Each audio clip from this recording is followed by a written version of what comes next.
Friends, today's NRI Samai program from Los Angeles brought to you commercial free by listeners like you. Your generous donations make possible for us to stay commercial free, and today's show is pre-recorded. If you have a question for the guest, please send an email to nrisamai@gmail.com. We will follow up with the guest and find the answer for you. Thank you for your support. NRI समय पे सभी सुनने वालों को सुरेश का नमस्कार। Good morning, good evening wherever you are. आज हमारे साथ हैं रमेश अग्रवाल जी, जो जिनको कुछ ही दिन पहले उनके निडर स्वभाव और उनकी जो काम किया है उन्होंने छत्तीसगढ़ में। आरटीआई एक्टिविस्ट हैं और काफी सालों से मतलब ग्रास रूट लेवल पे वहाँ पे एक्टिविज्म किया उन्होंने, और काफी सारी उनकी सफलताएं हैं, संघर्ष की कहानियां हैं। तो उन्हें इसी काम के लिए गोल्डमैन प्राइज से भी सम्मानित किया गया है। तो बड़ी खुशी की बात है कि आज वो एनआरआई समय पे हैं, हमारे साथ जुड़े हुए हैं। रमेश जी, बहुत बहुत धन्यवाद इस शो पे आने का। धन्यवाद जी। तो पहले बहुत मुबारक आप इस पुरस्कार के लिए, और जो कुछ भी आपने किया इन कई सालों से आप इस विषय पे काम कर रहे हैं, एनवायरमेंटल इश्यूज पे, और वहाँ पे जो छत्तीसगढ़ में जो संघर्ष चल रहा है ट्राइबल्स के लिए, तो बहुत बहुत मुबारक। जी धन्यवाद, थैंक यू। जी सर, पहले मतलब एनआरआई से मेरे ख्याल से, और काफी सारे लोग ऐसे भी हैं जो छत्तीसगढ़ के बारे में शायद ही कुछ जानते हैं, क्योंकि मीडिया में तो इतना मतलब छत्तीसगढ़ के अंदर जो होता है इसके बारे में तो मीडिया में सुनने को कभी आता नहीं है। तो छत्तीसगढ़ वैसे देखा जाए तो काफी रिच स्टेट है, मतलब वहाँ पे जो नेचुरल रिसोर्सेस है, मिनरल रिसोर्सेस है, ये तो काफी बहुत ज्यादा है। मेरे ख्याल से इंडिया में ही सबसे नंबर 1 स्टेट है।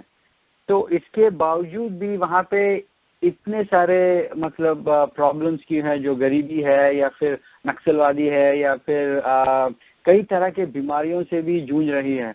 तो ऐसा हालत क्यों है रमेश जी, आप इसके बारे में कुछ बता पाएंगे? जी बिल्कुल। जो छत्तीसगढ़ की न्यूज़ जो है बाहर नहीं आ पाती है उतनी, और बहुत से लोगों को छत्तीसगढ़ के बारे में मालूम भी नहीं होगा। और छत्तीसगढ़ जो है वास्तव में एक जो है मिनरल रिच स्टेट है। वहाँ पे हमारे पास में बहुत ज़्यादा हर किस्म के कोयला, मिनरल्स है, वाटर है, ज़मीन है। छत्तीसगढ़ बनने के बाद में जो है 2000 में पहले मध्य प्रदेश हुआ करता था, उसके बाद में मध्य प्रदेश का एक पार्ट अलग होकर छत्तीसगढ़ बना सन 2000 में। और उसमें गवर्नमेंट ने इन्वेस्टर्स को जो भी माइंस खोलना चाहता है या कि पावर प्रोजेक्ट लगाना चाहते हैं, उनको हर तरीके से उनको बहुत ज़्यादा जो है उनको सुविधाएं दी। उनको जो है मुफ्त में वाटर, मुफ्त में सारी चीज़ें, लैंड उनको जो है लेके देना, उनको आकर्षित करने के लिए बहुत ज़्यादा सुविधाएं उनको दी। और छत्तीसगढ़ लोग जो इन्वेस्टर्स हैं या कि जो कंपनीज हैं, उनकी पहली प्रथम चॉइस बन गई है उनकी जो है। इसका इल्ज़ाम ये हुआ कि वहाँ पे बेलगाम तरीके से बिना कोई स्कीम के, बिना कोई सोचे समझे जो है दुनिया भर के पावर प्लांट्स, कोल माइनिंग्स और ये स्टील प्लांट्स वगैरह जो है धड़ाधड़ खुलने शुरू हो गए, जिसका परिणाम ये हुआ कि वहाँ का पर्यावरण जो है उसको बिल्कुल ध्यान में नहीं रखा गया, और बिल्कुल पर्यावरण की कोई चिंता किए बगैर वो अपना काम करते रहे वहाँ पे जो है।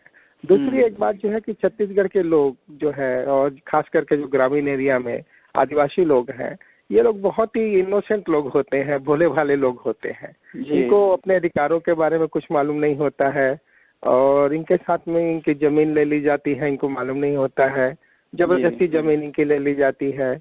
इनके जो आजीविका के संसाधन है, जल, जंगल, जमीन, उनको नष्ट कर दिया जाता है। उनको जो है कई क्षेत्रों में तो ऐसी पोजीशन है कि आज लोग बाहर घर से बेघर हो गए हैं, पीने के लिए पानी नहीं है उनके पास में, कोई काम नहीं है और वो वहाँ से पलायन करने के लिए मजबूर हो गए हैं। जंगल छत्तीसगढ़ में बहुत से आदिवासी जो हैं जंगलों के ऊपर निर्भर करते हैं। वहाँ के जो अचार, महुआ, चिरौंजी वगैरह जो फॉरेस्ट के जो प्रोडक्ट्स हैं उनके ऊपर वो डिपेंड करते हैं। उनको जंगल से लेके आते हैं, उनको फिर मार्केट में बेचते हैं और अपने आजीविका चलाते हैं। तो ये सब इंडस्ट्री से जो है बहुत ज़्यादा जो है प्रभावित हुआ और वहाँ से एक किस्म से जो है गवर्नमेंट के सहयोग से उन्होंने जो चाहा मनमर्जी का वो किया।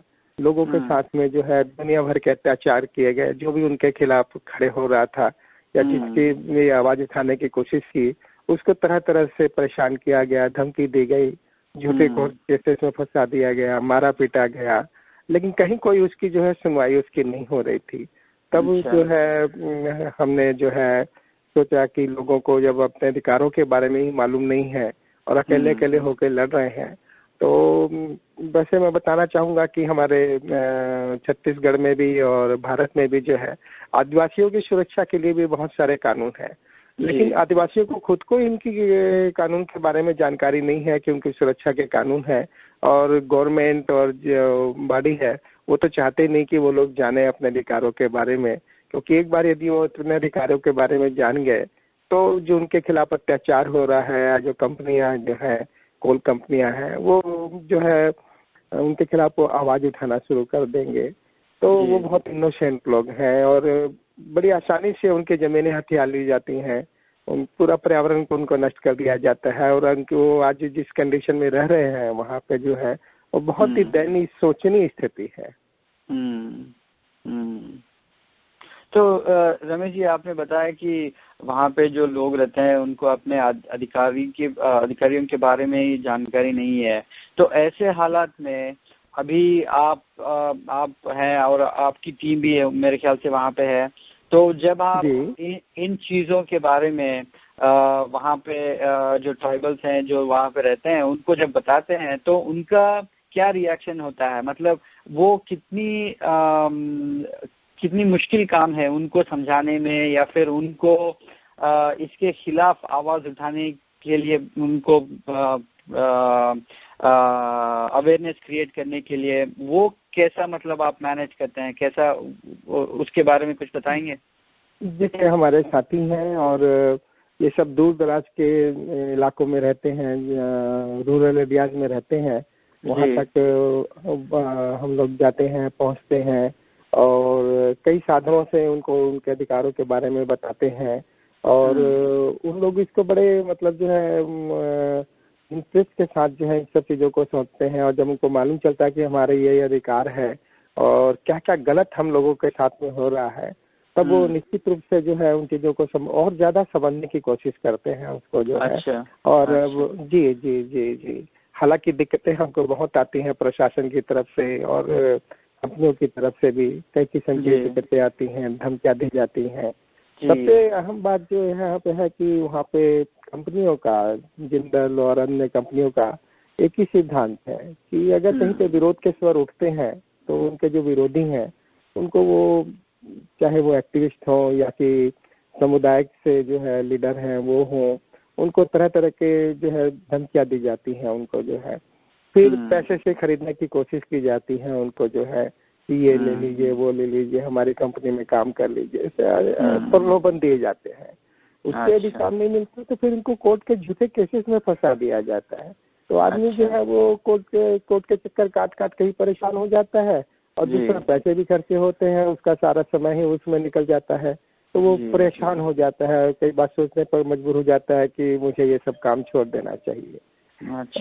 और अगर ये भी अगर काम नहीं करता है, इसके बावजूद भी अगर विरोधी उनके जो है दमन डटे रहते हैं उनके खिलाफ, तो उसके बाद उनका सीधा सारा प्रिंसिपल होता है कि उनको जो है मार दिया जाए या उनको मरवा दिया जाए, उनको पूरे सीन से ही हटा दिया जाए।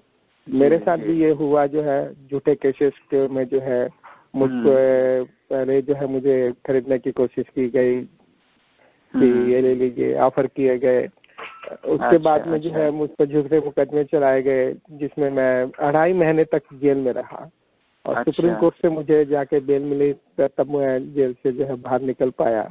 अच्छा, उसके बाद अच्छा। में जो है आपका जुलाई 2012 में जो है मुझे मारने जानलेवा हमला मुझ पे किया गया और गोलियां मेरे पैर में लगी और काफी 2 साल हो गए करीब जो है मैं एक अपाहिज की जिंदगी जी रहा हूँ।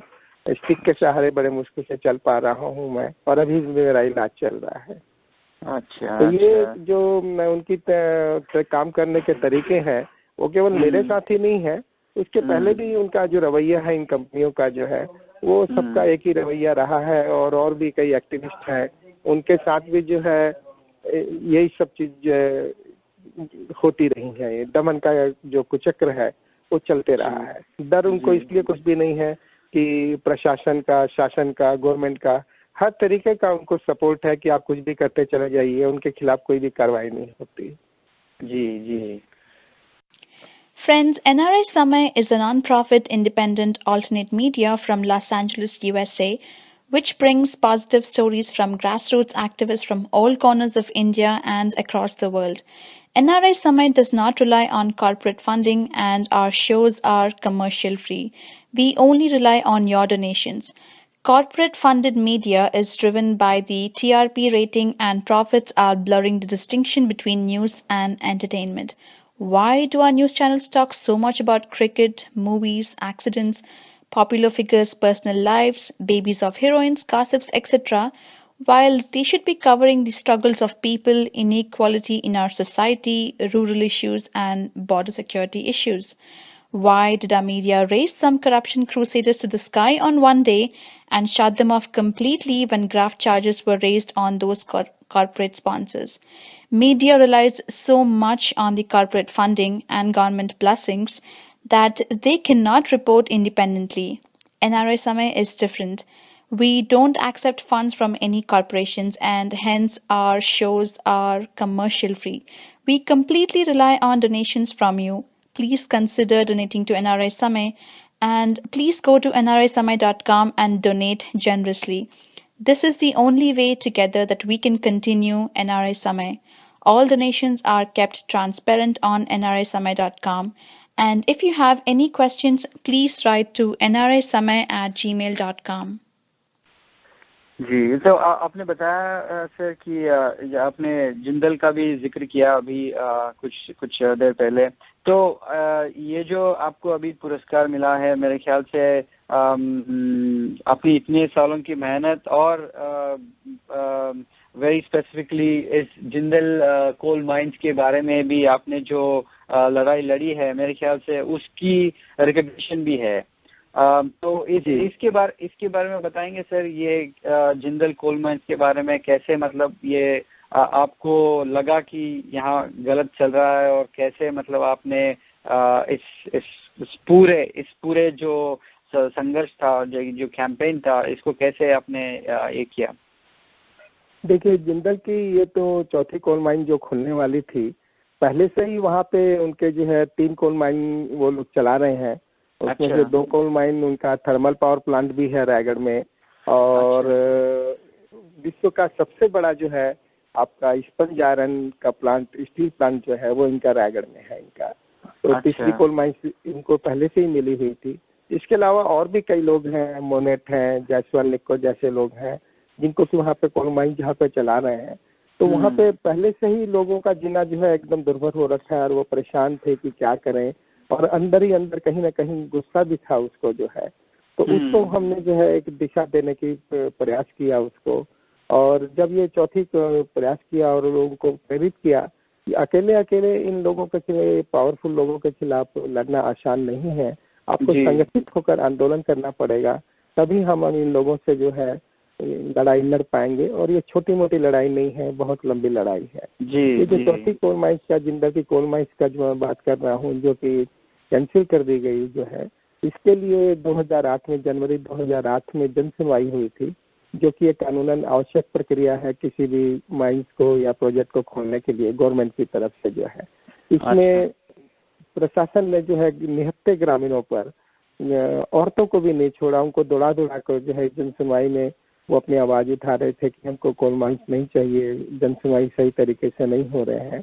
लेकिन अचानक बिना किसी वार्निंग के, बिना किसी चेतावनी के जो है उनके ऊपर लाठीचार्ज शुरू कर दिया जाता है।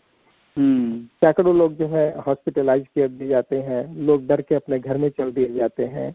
उसके बावजूद जो है वहाँ पे जो है जन सुनवाई की जो प्रक्रिया जो है वो झूठे तरीके से जो है संपन्न कर ली जाती है। हम लोगों ने विरोध भी किया उस चीज़ का, लेकिन प्रशासन नहीं माना और उसको जो है जन सुनवाई को पूरी कर लिया गया। फिर प्रक्रियागत जो है ये सारे जो है जब वो जो हमारा केंद्रीय वन एवं पर्यावरण मंत्रालय है, ministry of environment and forest है, उन्होंने जब इस प्रोजेक्ट वो लोग फाइनल डिसाइड करते हैं कि जन सुनवाई में क्या हुआ, सही तरीके से हुआ या नहीं, ताकि पर्यावरण के बारे में सही अध्ययन किया गया कि नहीं, गलत रिपोर्ट तो नहीं की दी गई है। लेकिन वहाँ पे भी जो है पहले तो उन्होंने कहा था कि हम जन सुनवाई दोबारा करवाएंगे, ये जन सुनवाई ठीक नहीं हुई है, बहुत गलत हुआ है। लेकिन दबाव में जो है उस कोल माइंस को जो है पर्यावरणीय स्वीकृति दे दी गई। तब हमारे पास और ग्रामीणों के पास कोई चिंता, कोई उपाय ऑप्शन बचा नहीं था और हमने कोर्ट की शरण ली और 4 साल तक हम इस कोर्ट से उस कोर्ट, इस कोर्ट से उस कोर्ट तक जो है लड़ाई लड़ते रहे और अंततः 2011 में जो है नेशनल ग्रीन ट्रिब्यूनल, जो कि हमारे भारत की जो है पर्यावरण संबंधी मामलों को सुनने के लिए सबसे ऊंची कोर्ट है। अच्छा, इसके खिलाफ यदि कोई जाना चाहता है तो केवल फिर वो सुप्रीम कोर्ट में ही उसकी अपील की जा सकती है।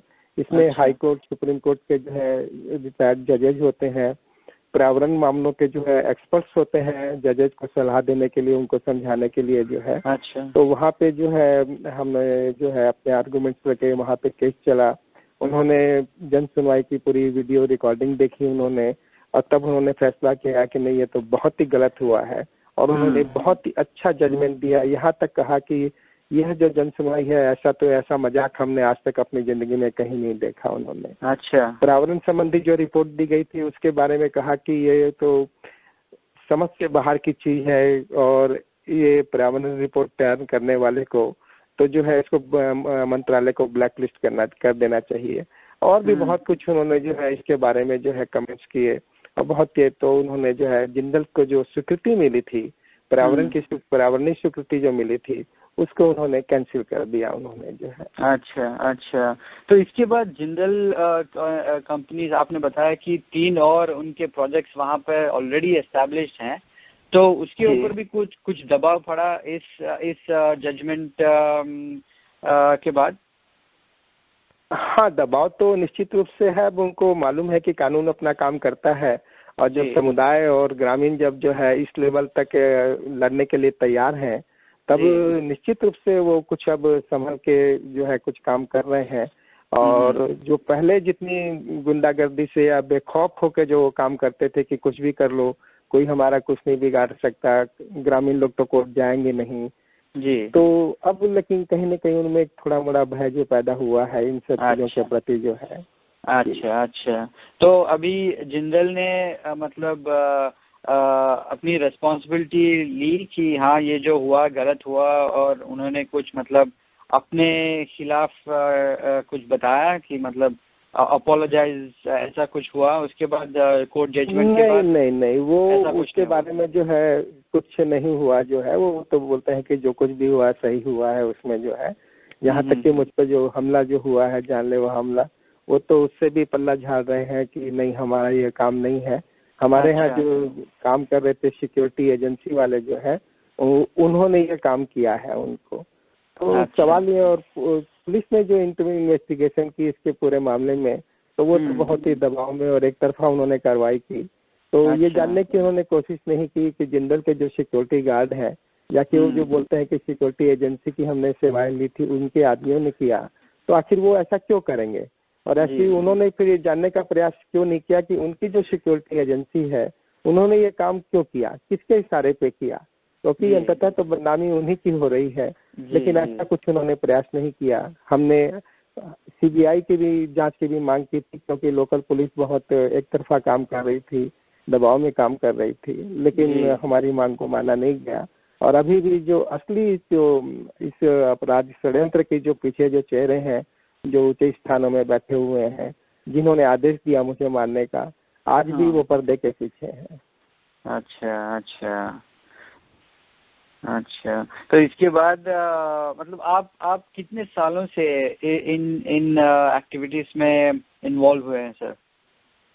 जी, हम लोग इस कामों में करीब समझिए जो है 12-13 साल से हम लोग जो है ये अच्छा। इस काम कर रहे हैं इसमें। अच्छा, कम्युनिटीज के लिए और तो पर्यावरण के लिए, लोगों के अधिकारों के लिए। जी। अच्छा, तो आपकी शुरुआत कैसे हुई? मतलब आप क्या करते थे इससे पहले, और क्या क्या हुआ था कि आप इन चीज़ों में आपने इंटरेस्ट लिया? और ना कि इंटरेस्ट, मतलब आपने तो एक लीडरशिप का रोल भी अदा किया इसमें, तो क्या आप उसके बारे में कुछ बताएंगे? जी बिल्कुल, मैं जो है शुरू से ही कॉलेज लाइफ से ही जो मेरा जो रुझान जो रहा है वो सामाजिक कार्यकलापों के प्रति रहा है। और मैं कुछ संस्थाओं से भी जुड़ा रहा हूँ। तो हमारा इन जो ग्रामीण इलाके हैं जहाँ पे ये प्लांट्स, कोल माइंस वगैरह आते हैं, यहाँ पे हमारा हमेशा आना जाना लगा रहता था। और 2000 में जब हमने ये देखा कि इतना ज्यादा लोगों का शोषण हो रहा है, लोग अपनी आजीविका खो रहे हैं, विस्थापन हो रहे हैं और अपना घर बार छोड़ने के लिए मजबूर हो रहे हैं, तरह तरह की बीमारियां फैल रही हैं, तब हमने सोचा कि इस पर्यावरण के लिए प्रति लोगों को जागरूक करना जरूरी है, उनके अधिकारों के प्रति उनको संगठित करना जरूरी है। उनको जानना हुआ कि हमारे संविधान में, हमारे कानून में जो है उनकी भलाई के लिए, उनकी सुरक्षा के लिए बहुत सारे कानून हैं, जिसका वो यदि उनके साथ अन्याय होता है, गलत होता है, तो सहारा ले सकते हैं। हमारे यहाँ राइट टू इंफॉर्मेशन एक्ट लागू है, हमारे यहाँ सूचना का अधिकार जो है उससे हम गवर्नमेंट से कोई भी किस्म की सूचना जो है हम प्राप्त कर सकते हैं, कोई डॉक्यूमेंट प्राप्त कर सकते हैं। तो ये चीज के बारे में हमने लोगों को बताना शुरू किया कि बहुत बढ़िया हथियार, एक अच्छा मजबूत हथियार आपके हाथ में है। आप जो चाहें आप गवर्नमेंट से इसके बारे में जानकारी प्राप्त कर सकते हैं, चाहे आपके जमीन लेने का मामला हो, लैंड एक्विजिशन का मामला हो, या प्रोजेक्ट जो आ रहा है उसके बारे में जानकारी प्राप्त करना है, या कि उनको जो बंधन लगाए जाते हैं स्वीकृति देते समय कि आप लोगों की भलाई के लिए, पर्यावरण की सुरक्षा के लिए ये काम करेंगे, क्या वो ये कर रहे हैं या कि नहीं कर रहे हैं, और यदि नहीं कर रहे हैं तो कहाँ पे आपको इसकी शिकायत करनी चाहिए, किन अधिकारियों के पास आपको जाना चाहिए, कैसे कोर्ट का रास्ता है, ये सब चीजों से हमने उनको अवगत करवाना शुरू किया। अच्छा, तो सर आपने ये भी बताया कि वहाँ पे जो ट्राइबल्स हैं उनके लिए भी काफ़ी लॉस हैं, काफ़ी उनको प्रोटेक्शन भी है। तो अभी जब आप छत्तीसगढ़ के बारे में, जैसे हमने पहले बात की थी कि यहाँ पे जो मिनरल रिसोर्सेस है बहुत काफ़ी संख्या में पाए जाते हैं, तो ये तो नेचुरल है कि यहाँ पे कंपनीज आएंगे, वो कोल माइंस रखना चाहेंगे। तो कैसे, मतलब ये आपके जो रूल्स है, जो लॉस है, इसके बारे में बताएंगे कि अभी कोई नया कंपनी है तो वो जब आते हैं छत्तीसगढ़ में और कंपनी खोलने की जो प्रोजेक्ट प्रपोजल है उनका, तो वो प्रोसीजर क्या होना चाहिए एज पर द लॉ? देखिए, उसमें आदिवासियों की सुरक्षा के लिए एक बहुत ही महत्वपूर्ण अलग से कानून बना हुआ है, जिसको कि शॉर्ट में जो है पेसा एक्ट बोलते हैं। इसमें यह है कि उनकी मतलब बिना सहमति के ग्राम सभा होती है, विलेज असेंबली जो होती है, यदि कोई प्रोजेक्ट आता है तो वो पहले उसमें रखा जाना चाहिए, और उनकी जब पूर्णतः सहमति हो तभी वो प्रोजेक्ट वहाँ पे जो है गवर्नमेंट स्वीकृति दे सकती है। और इनकी जमीनों को जो है एक आम आदमी नहीं खरीद सकता। आदिवासियों की जमीनों की खरीद के ऊपर जो है उनकी सुरक्षा के लिए, क्योंकि भोले भाले होते हैं, नहीं तो कोई भी लोग उनकी औने पौने दाम पे उनको भुला के या दलालों के थ्रू उनको जमीन ले लेगा और वो बेघर हो जाएंगे वो जो है। तो उनकी जमीनों की खरीद बिक्री नहीं हो सकती है। लेकिन कंपनियां ये करती हैं कि अपने ही कुछ जो उनके सपोर्टर आदिवासी होते हैं, अपने डमी जो आदिवासी होते हैं, उनको खड़ा करके जो है आदिवासियों की जमीन को खरीद लेते हैं और उसके ऊपर जो है माइंस खोल लेते हैं, अपने कारखाने खड़े कर लेते हैं। फिर गवर्नमेंट उनकी मदद करती है, लैंड एक्विजिशन एक्ट है, उसमें भी बहुत सारे प्रावधान है कि लोगों को सही तरीके से मालूम हो कि उनकी जमीन इस प्रोजेक्ट के लिए ली जा रही है। लेकिन उनको मालूम ही नहीं होता है कब पब्लिकेशन हो गया, कब विज्ञापन आया। वो तो बहुत कई बार तो ऐसे केसेस होते हैं कि 10 उनकी जमीनें ले ली जाती हैं, लेकिन 10 साल 15 साल के बाद में जब कंपनी आती है वहाँ पे और उनको बोलती है कि अब आप अपनी जगह खाली कीजिए, अपने खेत खाली कीजिए, घर छोड़िए, हमको यहाँ पे माइनिंग करनी है, और ये देखिए हमको ये सरकार ने जमीन दे दी है, हमने खरीद ली है ये। अच्छा। तब समय इतना निकल चुका होता है कि वो अपने आप को बिल्कुल असहाय यानी बिल्कुल बेसहारा पाते हैं, और यदि वो खाली नहीं करते हैं तो पुलिस का सहारा लेके जो है जोर जबरदस्ती से जो है उनके खेत खलिहान जमीन जो है खाली करवा लिए जाते हैं। अच्छा। Friends, NRI Samay is a non-profit independent alternate media from Los Angeles, USA, which brings positive stories from grassroots activists from all corners of India and across the world. If you have any interesting episode you would like NRI Samay to cover, we will be happy to do so. NRI Samay would also like to encourage amateur journalists who have a flair for highlighting current events. You can be part of our citizen journalist team. You could cover an important event, interview victims of an atrocity, or document an inspirational story. The idea is to have a mix of experience throughout all parts of the world, preferably supported by an audio or a video clip of your story to be aired, which will be the curtain raiser. You can also submit your opinion articles on important topics to NRI Samay. We will be happy to put it on nrisamay.com in the opinion section. All your work will be credited only to you. And if you're interested, please send an email to nrisamay@gmail.com. तो ये तो हुआ वहाँ पे जो tribals रहते हैं, तो एनवायरनमेंट के हिसाब से वो रूल्स के बारे में बताएंगे? जी, इन्वायरमेंट पूरे भारतवर्ष में जो है यदि कहीं पे किसी को कोई प्रोजेक्ट लगाना है, कोई इंडस्ट्री लगाना है, चाहे वो माइनिंग हो चाहे पावर प्लांट हो, तो उसके लिए जो है ministry of environment and forest, केंद्रीय वन एवं पर्यावरण मंत्रालय से जो है स्वीकृति लेनी होती है। उसकी पूरी एक प्रक्रिया है, नोटिफिकेशन उसके लिए किया हुआ है, जो अपना जिसको इन्वायरमेंट इम्पैक्ट असेसमेंट नोटिफिकेशन बोलते हैं। उसमें जो है जो प्रपोजल जो लेके जाना होता है कंपनी को, तो सबसे पहले वो मिनिस्ट्री के पास जाते हैं कि हम इस एरिया में ये प्लांट लगाना चाहते हैं या कि माइनिंग करना चाहते हैं, और तब मिनिस्ट्री उस पर विचार करती है और कुछ जो उनको फिर जो है उनको डायरेक्शन देती है, टर्म्स ऑफ रेफरेंस जिसको बोलते हैं, कि आप ये स्टडी वहाँ पे करवाइए कि वहाँ का अभी वर्तमान में सोशल स्टेटस क्या है, पर्यावरणीय स्थिति क्या है। बहुत डिटेल स्टडी करने के लिए उनको कहा जाता है। और ये स्टडी में मतलब कि और इस प्रोजेक्ट के आने से लोगों की आजीविका पे क्या प्रभाव पड़ेगा, पर्यावरण पे क्या प्रभाव पड़ेगा, और उसको आप कैसे सॉल्व करेंगे कि पर्यावरण आपकी इंडस्ट्री से पर्यावरण ना हो, लोगों को का जीवन प्रभावित ना हो, उनकी सोशल लाइफ प्रभावित ना हो। ये सारी चीजें जो है उसमें जो है इनको स्टडी करनी होती है।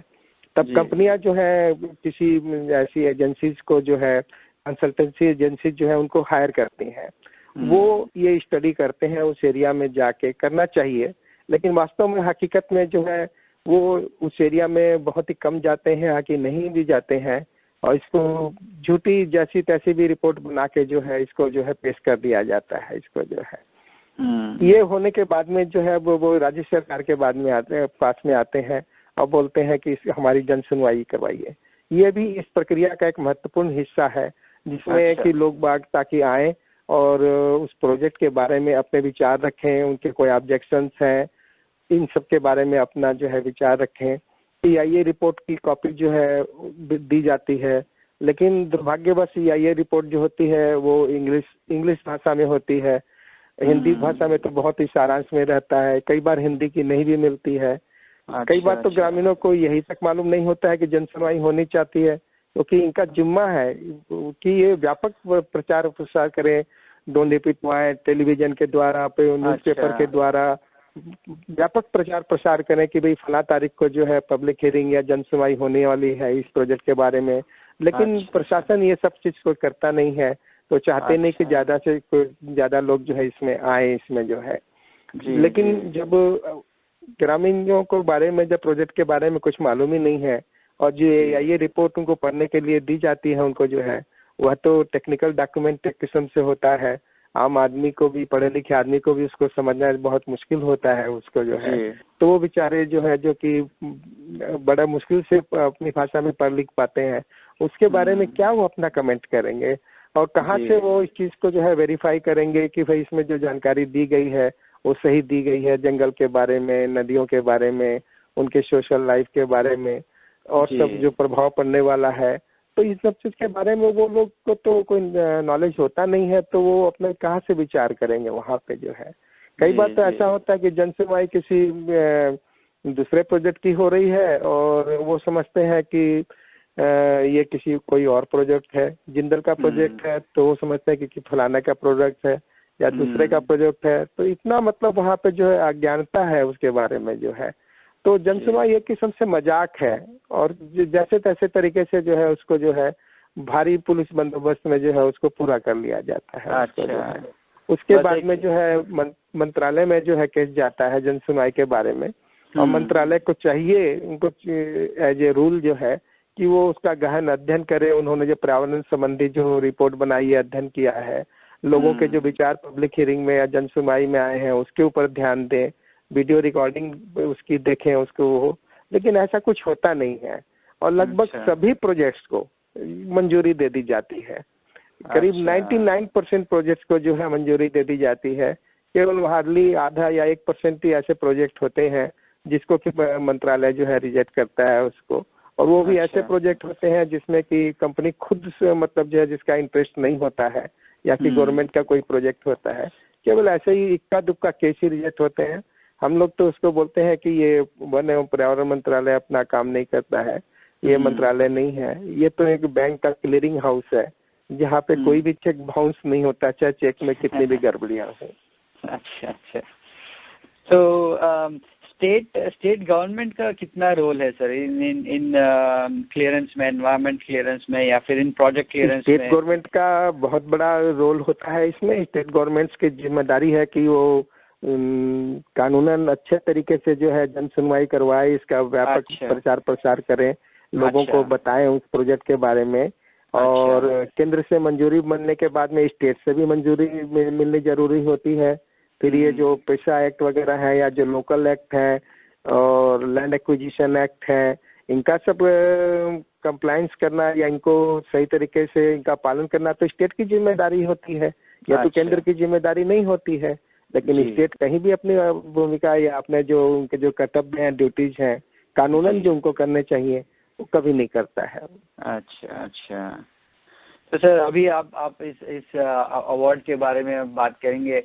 आप जो अभी कर रहे हैं और जो हालात हैं छत्तीसगढ़ में, आपने हमें बताया कि छत्तीसगढ़ में जो होता है मीडिया में भी इतना कवरेज नहीं मिलता, प्रिंट मीडिया में हो या फिर टेलीविजन मीडिया में हो उतना कवरेज नहीं मिलता। तो इस अवार्ड, ये जो इंटरनेशनल अवार्ड है, इसका कितना महत्व है?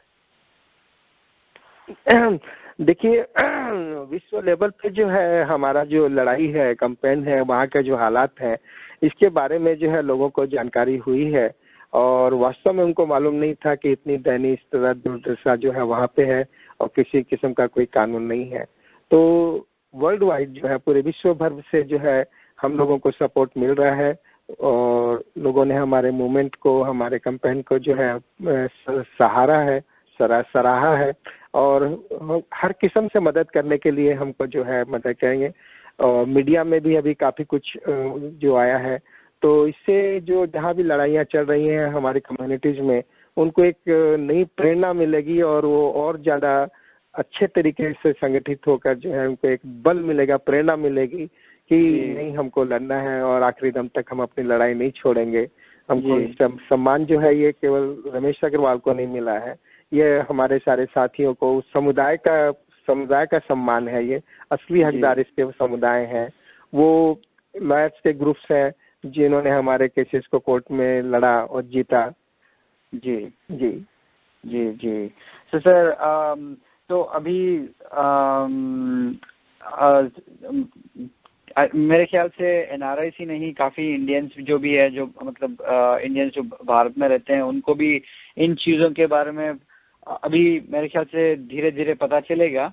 होपफुली जो मीडिया कवरेज मिलेगा इस आपके पुरस्कार के बारे में, अगर वो लोग कुछ करना चाहें या फिर वो लोग मतलब इसके बारे में लिखना चाहे, इसके बारे में कोई डॉक्यूमेंट्री बनाना चाहे या फिर आके वहाँ पे कुछ करना चाहे, तो आपको लगता है कि सामान्य जो इंडियंस है जो छत्तीसगढ़ में नहीं भी है वो भी कुछ कर पाएंगे इन विषयों के बारे में?